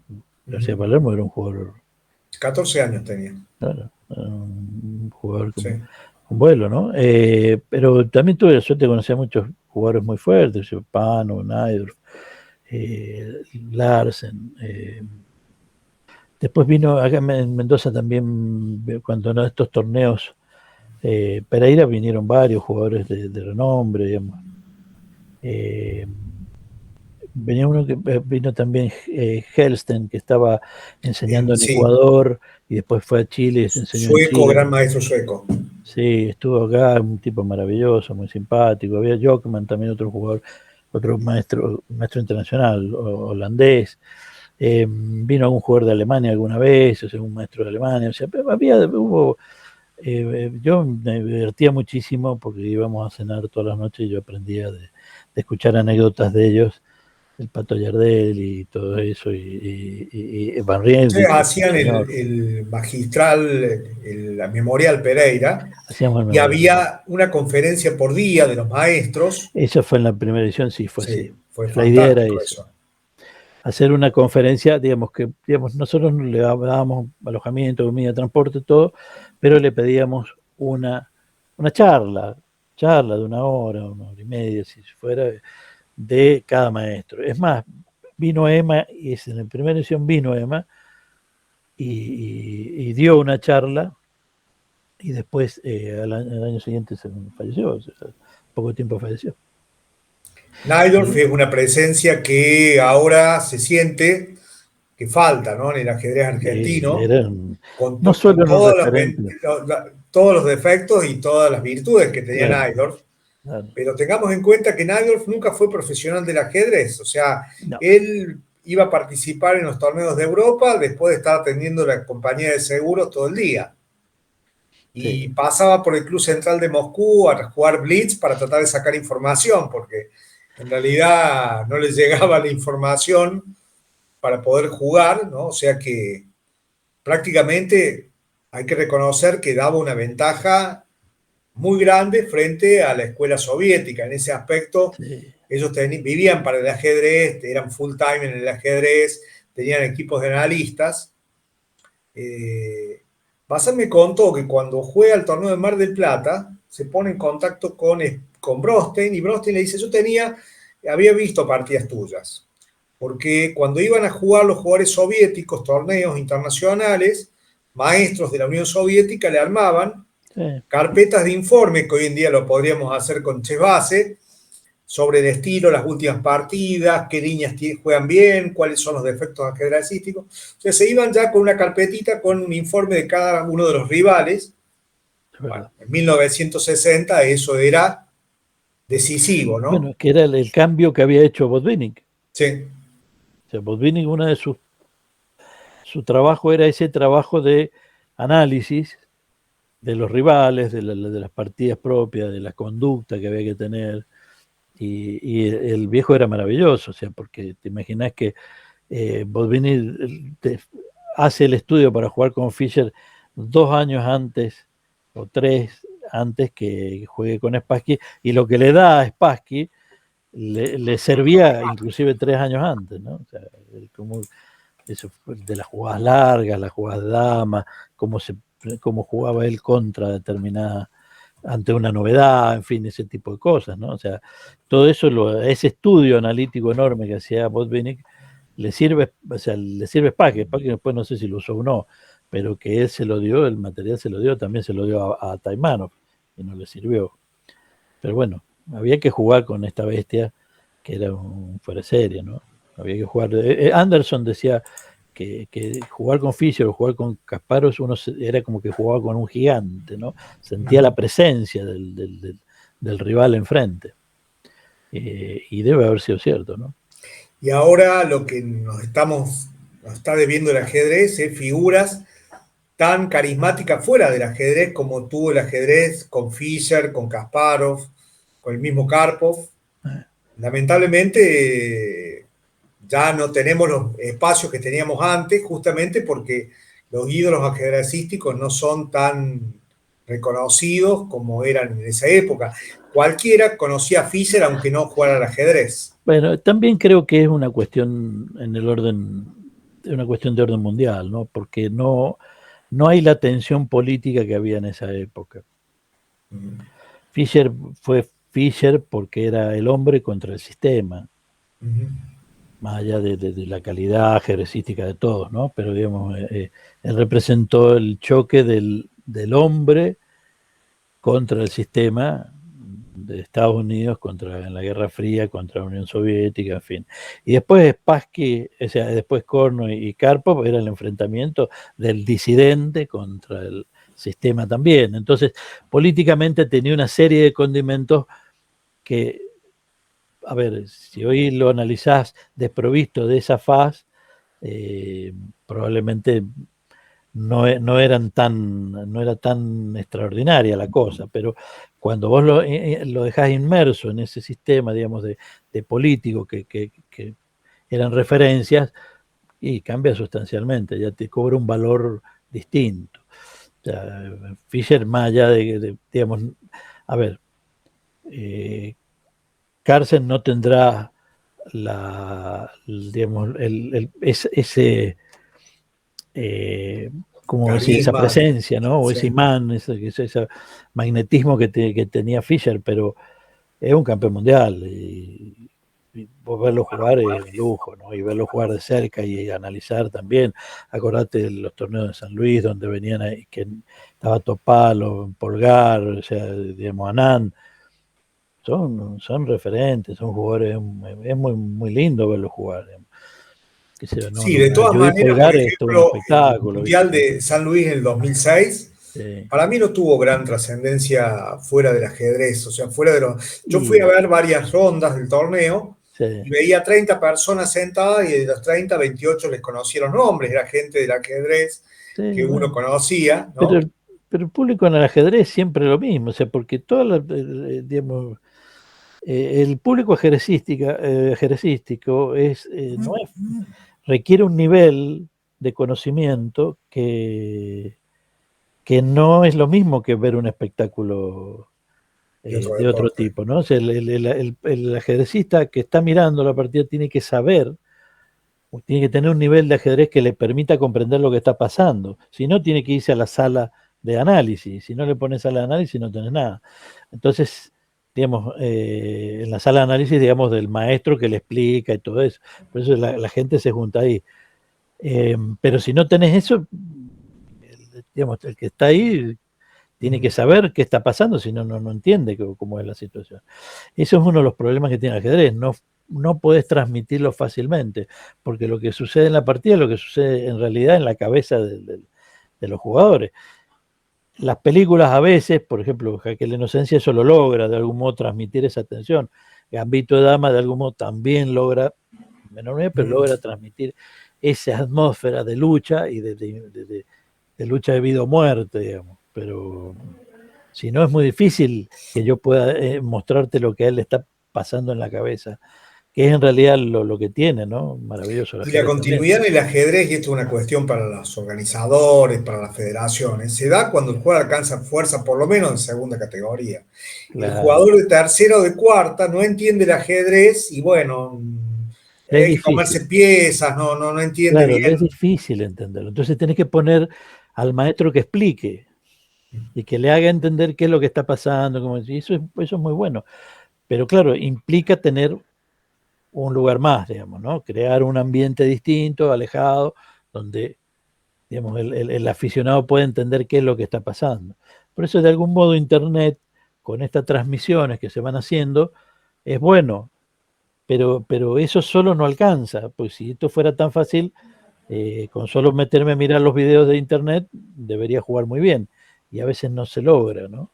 Sí, yo creo que uno de los aspectos negativos de Internet es el furor por las partidas a 1 minuto, 2 minutos, tres Ah, sí, minutos, que terminan deformando, porque el jugador se sí, acostumbra a jugar acción y reacción, reflejo condicionado, y no puede profundizar jamás una jugada. Y bueno, ahora estamos volviendo a los torneos presenciales y aparecen un grupo de jugadores que se han formado ahora durante la pandemia, pero que nunca han jugado ajedrez estándar y que bueno, es otro juego, ¿no? otra Es cosa, totalmente distinta. El Blitz se usaba en esa época, como vos decías, Naidor lo usaba para jugar fundamentalmente digamos, robar ideas, pero también le robaban ideas a él. uh-huh, Y esto de algún modo lo deja traslucir en un reportaje Guimard, cuando dice que esa famosa idea del G5 en la tragedia de Gothenburg, eh, es que se la habían robado a Naidor, se la había sacado Geller, jugando uh-huh, Blitz. uh-huh. Y entonces dice alguien, parece que Les alguien dijo. jugó de más, dice Uh-huh, Guimard, ¿no? uh-huh. Que fue esa famosa trilogía de tres partidas iguales, ¿no? Eh, es un riesgo el blitz, digamos, para golpe de vista, para probar alguna idea sirve, pero no es lo mismo que una partida de torneo. Genera malos hábitos ajedrecísticos. Claro, y uno tiende a ser demasiado superficial. Uh-huh. Y en ajedrez eso no sirve. Hay que trabajar mucho ese aspecto. Y además cuesta más hacer que la persona se acostumbre a tener una conducta de concentración, que es muy importante. Hoy en día cuesta sacar buenos jugadores, primero porque hay muy poca capacidad de lectura, y si no lees, y no solamente leer ajedrez, ¿no? Yo me acuerdo en el Club Alequín de Córdoba, en un momento había 60 socios, 10 eran escritores de libros, bueno, Cabrera Álvarez era presidente de la Sociedad Argentina de Escritores Filial Córdoba, y era vicepresidente del club. Sí. Entonces, todo el mundo iba con libros, y no solamente con libros de ajedrez, sino con libros de filosofía, con libros de historia, con libros de política. Se podía discutir de política sin la grieta en esa época. Y por otro lado, la disciplina, no solamente la disciplina para entrenar en ajedrez, para estudiar ajedrez, sino la disciplina que uno tiene que tener en la partida para jugar 50, 70 jugadas fuertes, ¿sí? Y mantener el nivel, ¿no? Y otra cuestión que yo veo que, o sea, que al bajar la cantidad de lecturas, y no solamente en el caso de los adolescentes, nosotros, por ejemplo, vemos profesional universitario de hoy en día, el que es profesional de arquitectura tiene en la casa libros de arquitectura y no lee nada otra cosa que arquitectura. El que es profesional de derecho, como vos, abogado, lee libros de abogacía. O sea, en realidad, la caída en la lectura también afecta al ajedrez, porque yo me acuerdo que Petrosian había tenido una infancia bastante complicada, era huérfano, ¿no? Y Botvinnik lo apoyó para que hiciera estudios universitarios y estudió filosofía en la universidad. Creo que se recibió, porque dijo que si no estudiaba no podía ser campeón mundial. Sí, también se lo dijo a Polubayevsky. Sí. Polubayevsky, que era ingeniero, que él le había conseguido el trabajo en la fábrica como ingeniero, le dijo, ¿cuándo va a publicar el libro? Y entonces Polubayevsky lo miró y le dijo, si usted no publica un libro no va a mejorar nunca. Y de hecho, Polubayevsky a raíz de eso después publicó todos sus análisis en Performance de un gran maestro y en la preparación de un gran maestro, esos dos libros, que son dos grandes libros, ¿no? O sea, digamos, el ejercicista tiene que escribir, pero primero para escribir tiene que leer mucho. Y si no lee mucho, y hay que leer además, ya digamos, no voy a decir que hay que leer a los clásicos ya básicamente, pero tenés que leer, hay mucho material desde el 80 para acá que es muy fácil de leer y además que hay que entenderlo, pero ahora incluso han reeditado libros hasta de Shereshevsky, que era un... Sí, hay 10 grandes autores, Nan, tenés Shereshevsky, tenés Agar, tenés...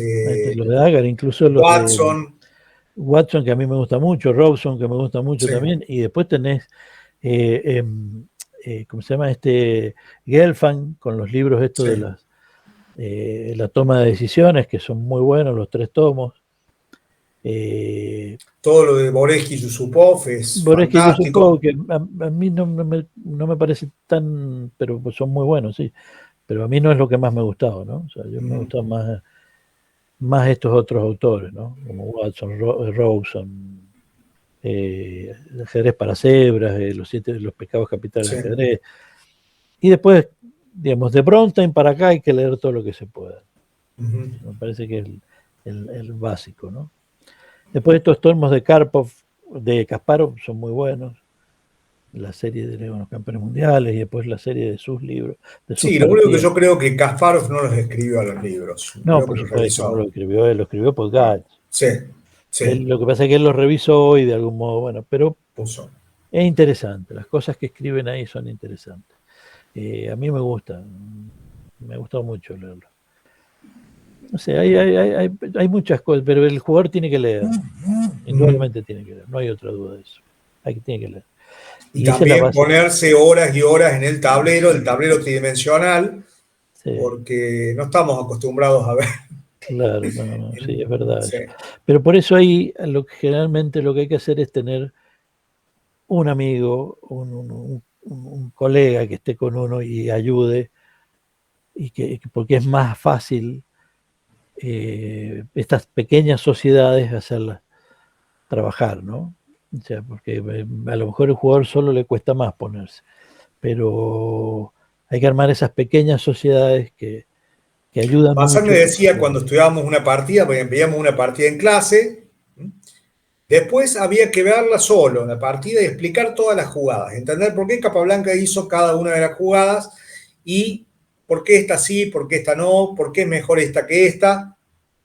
Bueno, entonces pasarla de vuelta a la partida y entender todas las jugadas. Y el tercer paso es enseñársela a alguien. Cuando uno enseña, aprende Bueno, también. también una de las ideas que tenía Sí, Botvinnik era eso, es decir, que yo publicaba, o sea, yo comentaba la partida como si la fuera a publicar, sí. porque, digamos, ese análisis había que hacer, un análisis muy exhaustivo, como si fuera a publicarse.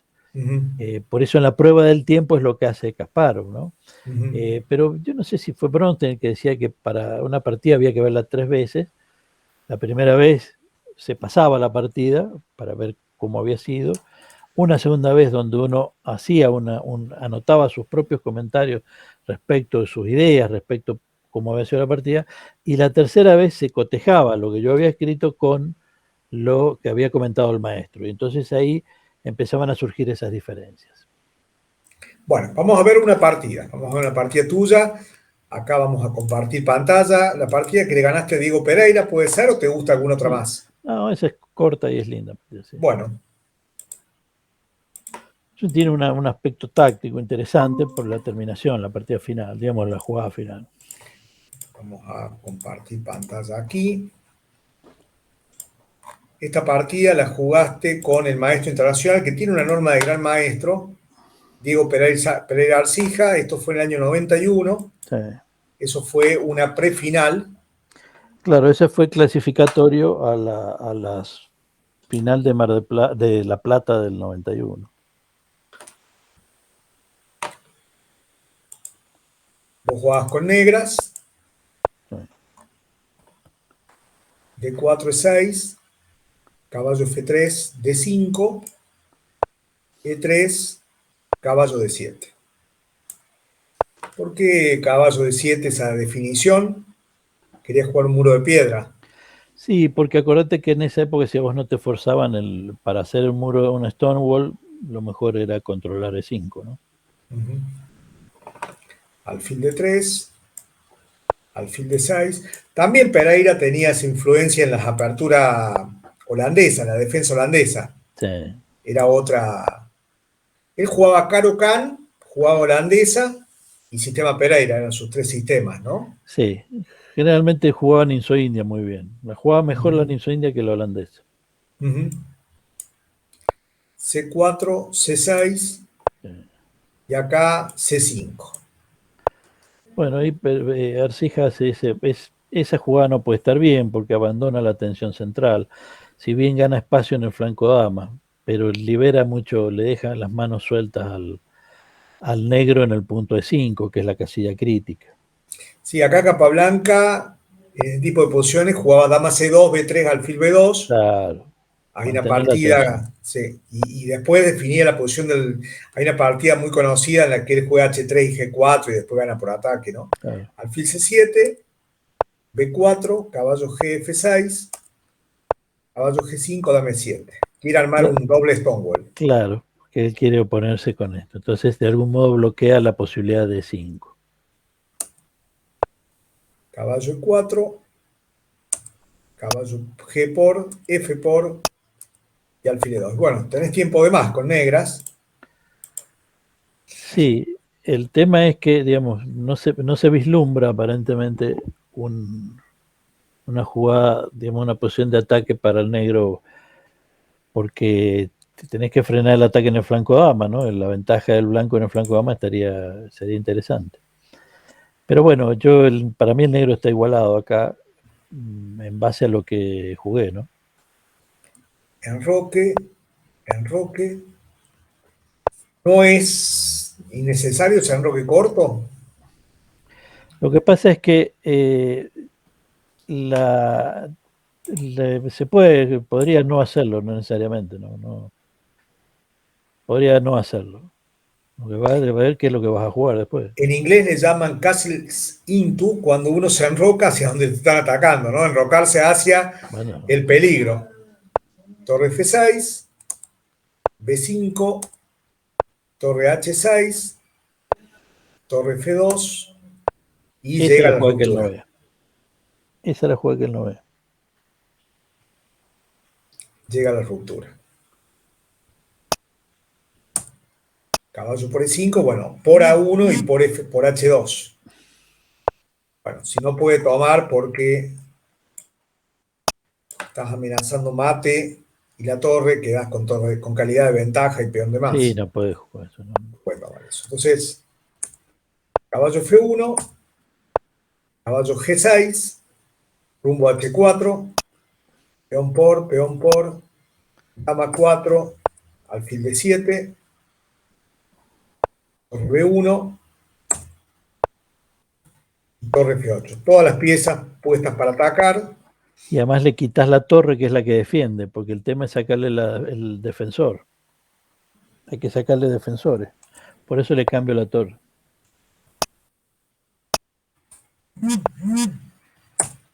Ya llegaste. Esto sirve porque hay una jugada clave que es posterior después, porque si no el ataque no sirve, el rey se va, Sí. que es lo mismo que había visto él. O sea, el rey se va y Y acá es la jugada clave. claro, esa es la clave. Si no encontré esa jugada, no sirve.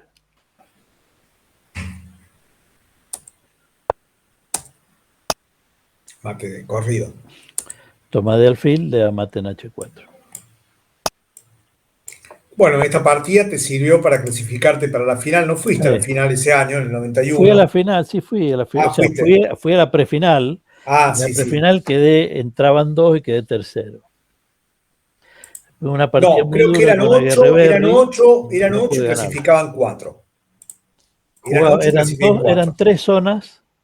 eran tres zonas, Sí. dos o tres zonas eran. Yo no me acuerdo ahora, ya me olvido, pero sé que yo clasificaba, o sea, a mí me faltó medio punto para entrar a la clasificación. Clasificó Mellano en ese Sí. torneo, en esa zona. Y Y después nos supuesto, llevaron a la final, cosa que hacen. Hubo ahí un error en el cálculo del sistema de desempate. Ahí así, estaba Mellano, Brosten, Rubinetti, Cervata, Guerreberri, Smetan, Galarce y vos, ajá, los ocho, ¿no? Y han clasificado Rubinetti, Bronstein, Cervati y Smetan, porque en realidad eso no fue. Mellano le correspondía. Sí, pero Y no fue cálculo, Mellano, no jugó la final. no, lo llevaron Ah, al no año sabía. siguiente, porque resulta que el torneo, si jugaba Mellano, no daba norma de gran maestro. Ajá. Baja, porque Mellano tenía 2200. Entonces, ¿qué hacen? Eh, Modifican el sistema de desempate, entonces Mellano no llega a la final y al año siguiente lo compensan dejándolo jugar. Hubo ahí una trampita en el sistema de desempate, bueno, salió una revista ajedrez de estilo, el caso Mellano, que cambiaron el sistema de desempate porque no, el torneo se hacía, creo que después en la final jugó Franco para que el torneo diera norma de gran Sí, es maestro. verdad, es verdad, es Sí, verdad, sí, es entonces, verdad. si no jugaban los maestros internacionales, Sarbat, Rubinetti y Bronstein, el torneo no daba norma. Entonces hubo un cambio ahí en el reglamento, lo dejaron afuera No me Mellano acordaba y eso. después lo pusieron en la siguiente versión. Y bueno, tu último gran mérito fue el título de maestro FIDE, lo lograste en el año. 2018. Uh-huh.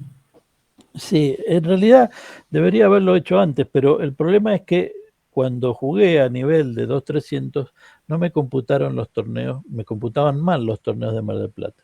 Sí, porque Porque yo había jugué dos tres torneos de Jorge Mar del Plata, Fernández, hay tres Jorge Fernández que claro, juegan entonces en Argentina. me cambiaban el ID y resulta Sí. que yo ligaba lo que había jugado otro. Sí, Entonces, está Jorge Daniel, que juega en claro, Mar del Plata, está Jorge Antonio, que juega en San Francisco, y está exacto. Jorge Luis, así que en esa época que se hacían los informes a mano, se hacían el informe a mano. Sí, estaba A veces, Roldán y no sé sí. quién más estaba en esa época. Y por eso, claro, y había protesta, mandaba nota, todo, pero no. Pero había jugado, es más, había pasado los 300, así que podría haber reclamado el título antes. Pero esta vez se fue, y bueno, y esto es lo que yo digo, o sea, yo ese torneo sabía que era el único torneo que yo podía jugar y no podía clasificar, más allá de que pudiera clasificarme, no podía jugar la final. Entonces, en realidad, lo único que me interesaba era hacer el puntaje para obtener el título de maestro FIDE. Uh-huh. Y sobre eso jugué. Si yo tengo las 2 últimas partidas, estoy claramente mejor. Pero a mí lo que quería era conseguir el puntaje para ser maestro FIDE, digamos, para cerrar el ciclo. Uh-huh. Y bueno, lo logré jugando un torneo contra 8 titulados. De las 9 partidas, 8 fueron con titulados, fue una animalada. O sea, jugaba con uno y me tocaba uno más fuerte. Si a tabla, me tocaba uno más fuerte. Entonces, ya tabla, otro más fuerte. Ya, Hiciste buenas actuaciones en algún abierto de Mar del Plata, 6,5 puntos, puede sí, ser. sí, Mar del Plata Sí. siempre me fue bien. En general siempre Uh-huh. me fue bien. Hice muy buenas actuaciones. Le gané a algunos jugadores fuertes de esa época también. O sea, le gané a Yardelli, una partida rarísima. También en ese momento también a Letelier, que estaba un poco viejo, pero ya había que jugarle también, había que ganarle. No, tengo algunos jugadores de primera fuerte, sí, tuve buenas partidas. Bueno, te agradecemos. Ahora, ¿tu interés con el ajedrez sigue siendo a través de los libros? ¿Querés seguir jugando? No, yo lo que, digamos, quiero jugar algún torneo ya después de los torneos fuertes estos digamos, más que nada los de veteranos y esas cosas Señor. que son, digamos, hacemos un ajedrez más. Jugué un torneo de veteranos en el año 15 o 16, inclusive salí quinto. Supra Y, 50. Pero claro, era un Supra 50 grande, ¿no? Entonces, sí, se jugó ahora en está Buenos Aires, muy esperando el duro el Supra, torneo. un Lo ganó Supra Julián. 65. Sí, Ganó sí. Julián. Y yo jugué una partida terrible con Ernesto, un partidón durísimo. Y me ofrece tablas y yo no quiero porque estoy mejor. Le digo, no puedo dar tablas de esta posición. La verdad es que. Y por supuesto me arrepentí. Pero jugué muy bien ese torneo también. Fue un torneo muy interesante. Entonces, bueno, ese tipo de jugadas tampoco puedo ir a hacer.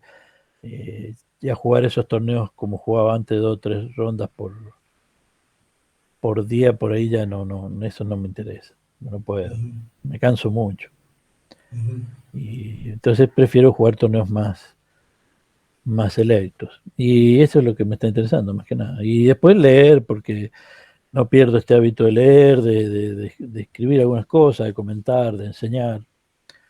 He estado enseñando ahora una serie de clases que estoy dando de estrategia y con buen éxito, y tratando de entender y de desentrañar un poco los secretos digamos, lo que yo conozco, ¿no? Del ajedrez. Bueno, te agradecemos. No, Seguramente nos por vamos a favor, ver en algún torneo. Así seguramente. que ya te vamos a ver seguramente con el chupetín característico que te hizo famoso, el maestro del chupetín. Bueno, Gracias, muchas gracias a Alejandro. todos. Nos vemos la semana que viene. La semana que viene tendremos a 2 invitados de Terma de Río Hondo. Jorge Santucho, organizador, jugador del torneo internacional de Termas de Río Hondo, y un juvenil que fue subcampeón argentino, subcampeón sudamericano, Mauricio Suárez, también de Terma. Esto va a ser el próximo domingo. Muchas gracias, Jorge. Felicitaciones Gracias a por tus vos y gracias a libros. ustedes. Felicitaciones por sus libros. Cómprenlos, pónganse en Gracias. contacto con Jorge. Es un gran esfuerzo publicar libros de ajedrez y realmente es una forma de colaborar porque son lo que permiten después seguir formando generaciones futuras, ¿no? Sí. Así que compren los libros y colaboren. Esos libros se consiguen en Mercado Libre, se consiguen también en la Federación Mendocina, también pueden comprarlo. Sí, ahí están, los tiene Plotín, que lo tienen todo. No hay problema. Bueno, Gracias, Alejandro. muchas Muchas gracias, gracias a hasta todos. pronto. Chao, chao.